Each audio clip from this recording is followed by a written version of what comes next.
Praise అలవటం దేవుని నామమున మీ అందరికీ శుభాభివందనములు. ఈరోజు దేవుని వాక్యం, యెహోవా నన్ను విడిచిపెట్టి ఉన్నాడు, ప్రభు నన్ను మరిచి ఉన్నాడని అనుకొనుచున్నది. యెషయా గ్రంథము 49వ అధ్యాయం 14వ వచనం. అవును నా ప్రియ సహోదరి సహోదరుడా, నీవు కూడా దేవుని నన్ను విడిచిపెట్టాడు, ప్రభు నన్ను మరిచి ఉన్నాడని అనుకుంటున్నాము.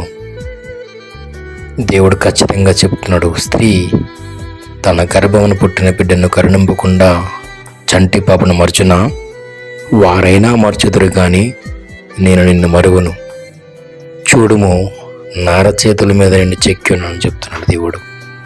అవును, దేవుడు అరచేతిలో మనం చెక్కుకున్నాడు. ఆయన రెక్కల కింద మనల్ని భద్రపరుస్తున్నాడు. నీకు ఒక్కోసారి అనిపించుండొచ్చు, ఏంటి నా జీవితం, దేవుడు నన్ను విడిచిపెట్టాడా, ప్రభు నన్ను మర్చిపోయాడా అనుకోవచ్చు. కానీ చూడము, నా అరచేతిలో నేను చెక్కున్నాను దేవుడు వాగ్దానం చేస్తున్నాడు. నువ్వు ఏ విషయంలోనూ భయపడవసరం లేదు. ప్రతి విషయానికి దేవునికి తోడుగా ఉంటాడు. ఈ వాక్యము దేవుడు దీవించిన గాక. ఆమేన్.